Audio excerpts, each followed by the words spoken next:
Bem-vindos ao Doxa e Episteme. Hoje temos mais um episódio do Filosofia em Casa, com o tema Aprendendo a não se importar com os estoicos. Epiteto, Cícero e Sêneca.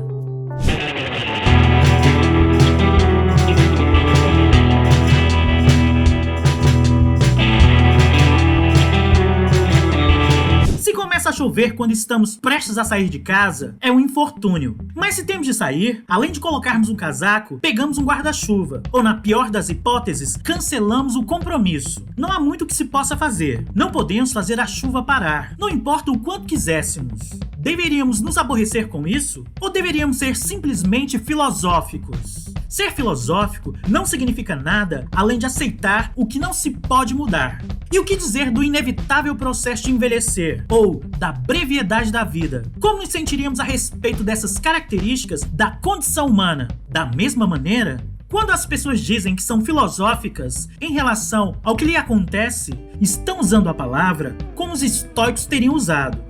O nome estoico vem de Stoa, um pórtico pintado em Atenas, onde esses filósofos costumavam encontrar-se. Um dos primeiros deles foi Zenão de Cítio, 334 a 262 AC. Os primeiros estoicos gregos tinham uma grande variedade de concepções de problemas filosóficos sobre a realidade, lógica e também sobre a ética, mas ficaram mais conhecidos por suas visões a respeito do controle mental. Sua ideia básica era de que só deveríamos nos preocupar com as coisas que podemos mudar e não deveríamos nos perturbar com mais nada. Assim como os céticos, os estoicos tinham a tranquilidade do espírito como alvo, mesmo quando se deparasse com eventos trágicos, como a morte de um ente querido. O estoico deveria permanecer impassível. A nossa atitude em relação ao que acontece está dentro do limite do nosso controle, ainda que o que aconteça não esteja. A ideia de que somos responsáveis pelo que sentimos e pensamos era central para o estoicismo. Podemos escolher como será a nossa reação, a boa ou a má sorte. Algumas pessoas pensam que as emoções são como o clima. Os estoicos, ao contrário, pensavam que aquilo que sentimos a respeito de uma situação ou de um evento é uma questão de escolha.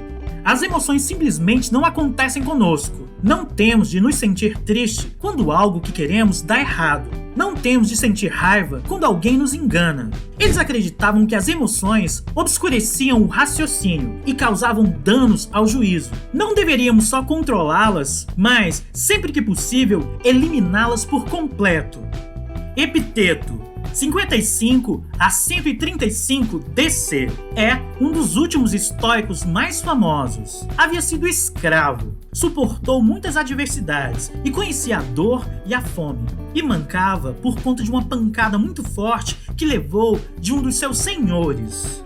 Ele se valeu da própria experiência para declarar que a mente pode permanecer livre mesmo quando o corpo é escravizado. E isso não era apenas uma teoria abstrata.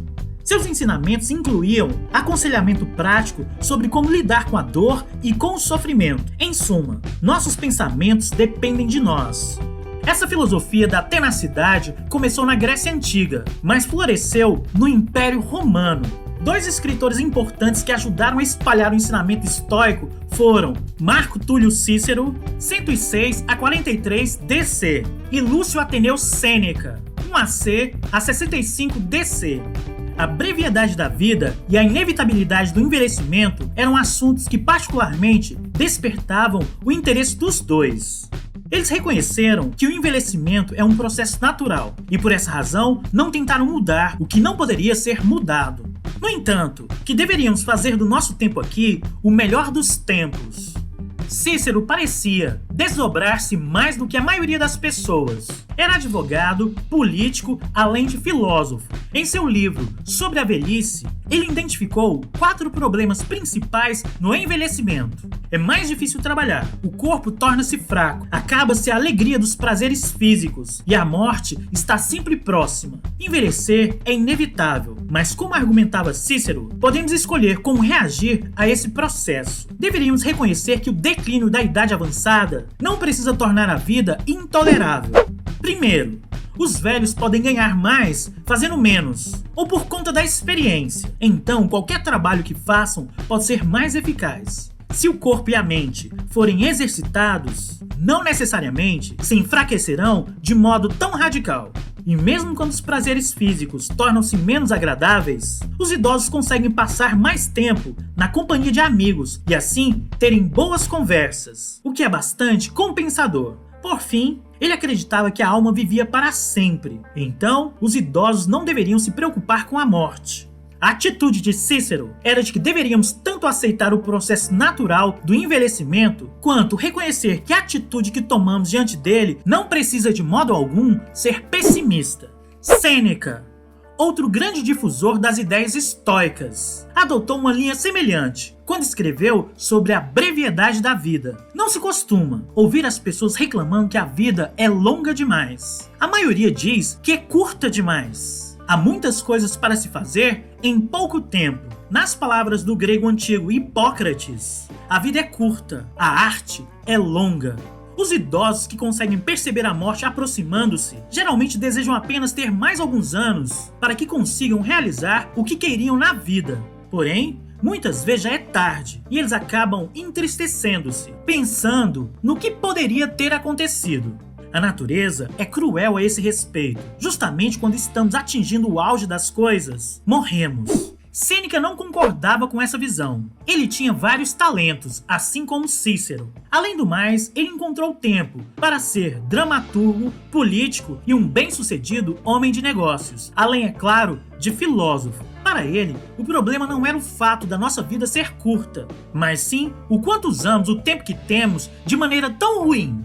Mais uma vez, o que mais importava para ele era a nossa atitude em relação aos aspectos inevitáveis da condição humana. Não deveríamos nos aborrecer com uma vida curta, mas sim fazer dela a melhor vida possível. Ele chamou a atenção para o fato de que algumas pessoas viveriam 100 anos da forma mais tranquila possível, e mesmo assim, talvez reclamasse que a vida é curta demais. Na verdade, a vida é longa o suficiente para realizar muitas coisas, desde que se façam as escolhas certas. E o mais importante, não se pode desperdiçar a vida com tarefas inúteis. Algumas pessoas perseguem a riqueza com tanta energia que sequer têm tempo para fazer qualquer outra coisa. E outros caem na armadilha de dedicar o tempo livre à bebida e ao sexo.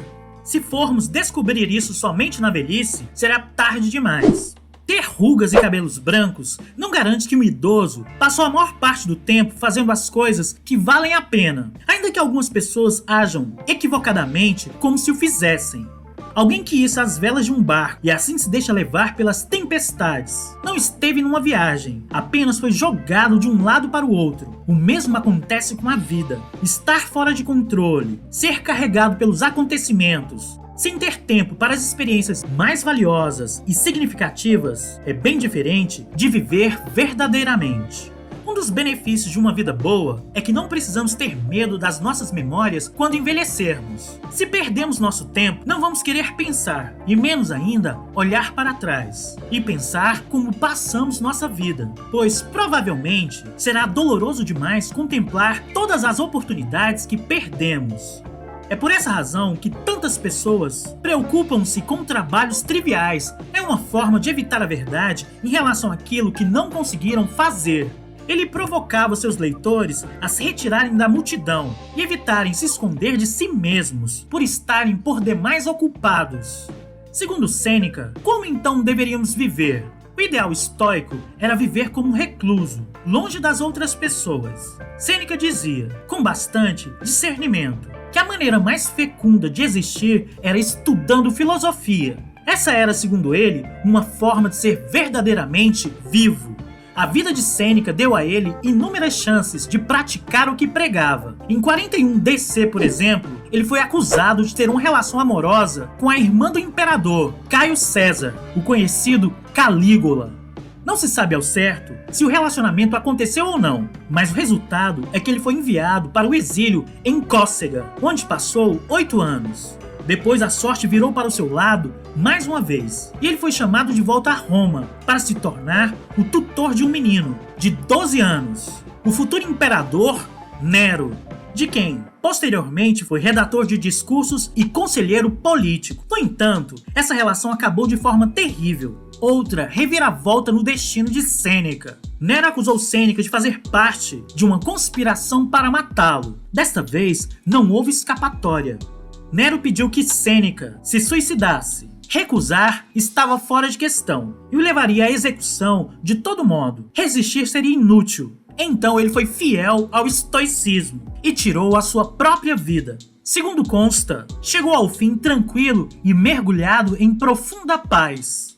Uma das maneiras de encararmos o principal ensinamento dos estoicos é pensá-lo como um tipo de psicoterapia, uma série de técnicas mentais que tornarão a nossa vida mais tranquila. Livre-se das emoções desagradáveis que maculam o pensamento e tudo mais será mais fácil. Infelizmente, no entanto, mesmo que você consiga acalmar as emoções, pode acabar descobrindo que perdeu algo de importante. O estado de indiferença defendido pelos estoicos pode diminuir a infelicidade diante dos eventos que não conseguimos controlar. Contudo, talvez tenhamos de pagar o preço de nos tornarmos frios, insensíveis e talvez até menos humanos. Se esse for o preço da tranquilidade, talvez seja alto demais.